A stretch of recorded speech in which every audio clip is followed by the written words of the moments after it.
My name's David Woodall with the United Church of Canada. Fred Buckner is one of the great preachers of our age. A while back, he had this story to share about following Christ. He said, "Following may take us to a certain town where at Christmas time several years ago we would have found a group of people telling a young Jew that he could not be invited to the country club dance because he was a Jew." I hope we've outgrown today this particular form of discrimination, but as we so often do, we have simply replaced it with other types of discrimination. In this case, to follow Christ might have meant what the priest there did do, which was to invoke the prayer book restrictions, excluding from the Lord's table all those who were not in love and charity with their neighbors. So he excluded the club's executive committee, who were obviously not in love and charity with this particular neighbor, until in some way they set things right again. Now, this story has a happy ending because things were set right. The executive committee reversed its ruling, the committee members were accepted back into the communion of their church, and the club no longer excluded Jews as Jews. But that's not necessarily the whole story. Who can tell what it might have cost the young Jewish man, or the priest, or for that matter, the committee who finally ate their deeds in public? I wonder how long Jesus watched the man in the tax office. Why was he even in the tax office? It's not like Jesus owned property. At any rate, he saw a man sitting in the tax office and he said, "Follow me." Now, the tax collector was well off, though not particularly well-liked person in the community. He was required to collect and remit to the government a tax quota. What he collected often exceeded the amount required, with the difference becoming a perk of the job. Jesus said, "Follow me." And the man Matthew got up from his desk, left his pencil on the table, and followed him. It was just as simple and as complicated as that. Follow me. In the big decisions of life, we almost always make them in a way that seems spontaneous, but feels like we've been building our whole lives towards that moment. It's often these small decisions of life that take all the time and fuss. Do we take our vacation in the summer or in the fall or anywhere this year? A staycation?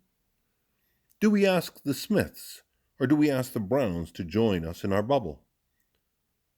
What colored paper should we use for this report? I was actually at a church meeting which had a half-hour debate and motions on this question.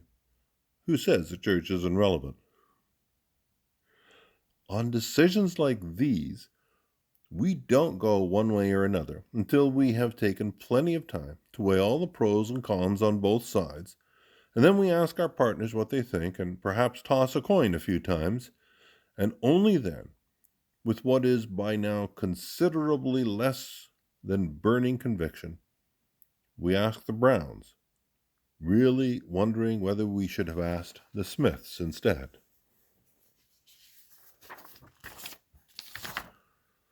But on the really crucial decisions of life, do I love her enough to marry her? Is this worth dying for? Can I give my life to this? When it comes to decisions like these, which involve all of my heart, soul, mind, and strength, this time of decision-making seems instantaneous. When the moment comes, and I find myself moving one way or another, there's a terrific sense of conviction and spontaneity.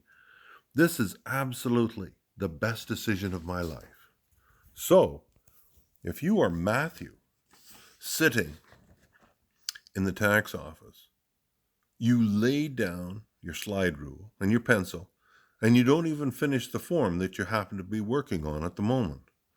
You just push back your chair and start heading out the door, without even bothering to pick up your coat hanging over by the water cooler.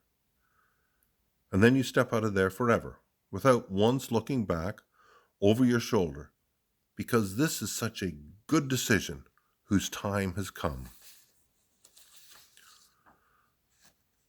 You and I, we follow Christ.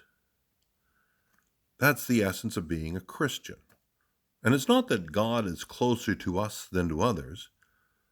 Rather, it's that we have chosen to be closer to God. And this is a big decision. It almost always feels like a spontaneous big decision, which feels like my whole life has been directing me to this point.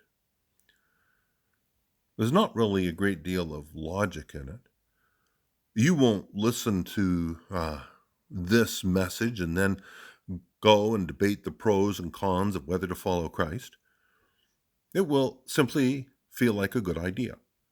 And then you'll decide to follow. It's a moment of clarity. We drop our pens, leave our computers, forget our coats, and we follow.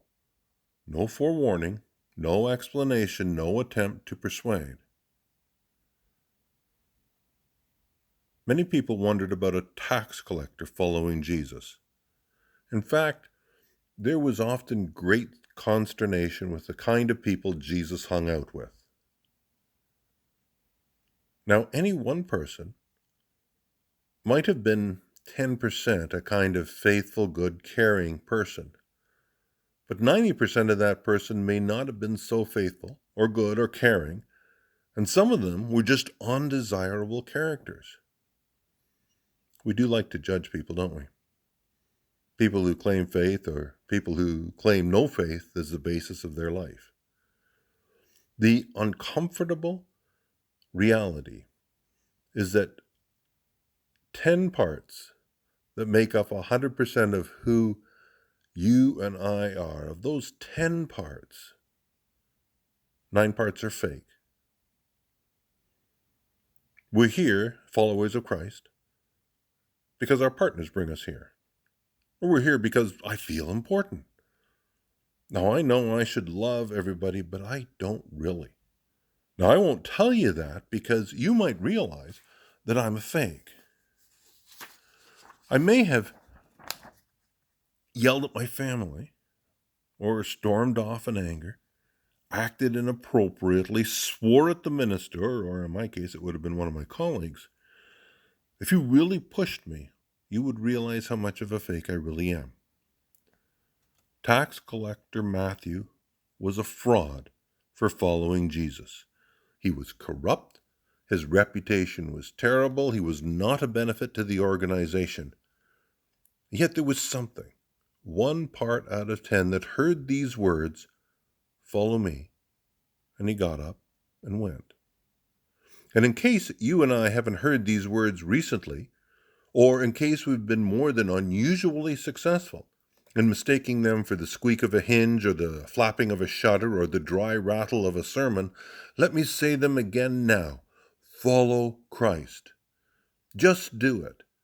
Even if it is with just 1 part out of 10, drag the other 9 along.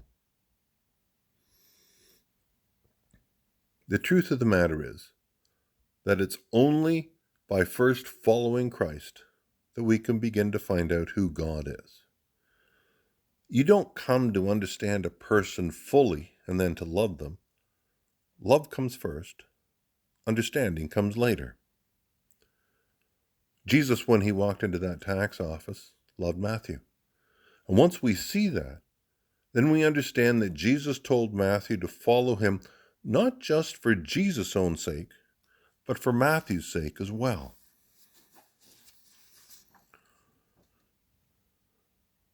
Only love causes you to drop everything and run.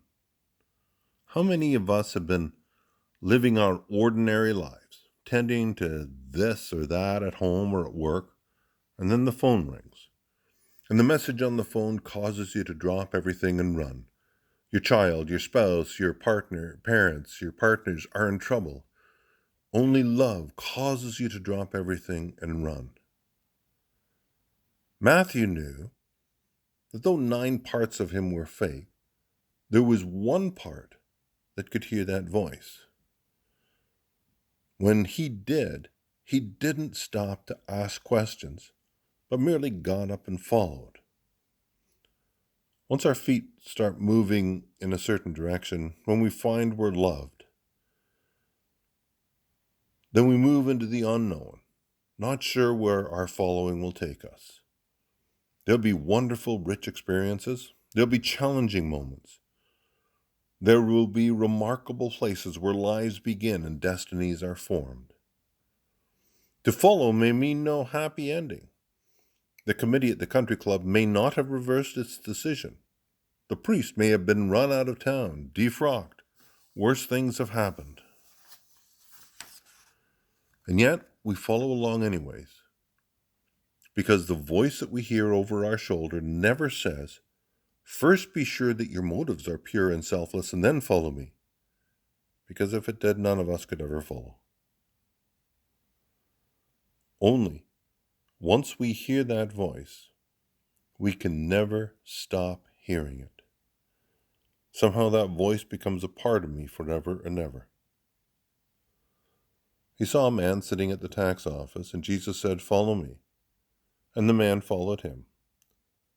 It was just as simple and as complex as that. Follow me. Follow Christ. Follow God. Draw near. God bless you and take care. Stay safe. Amen.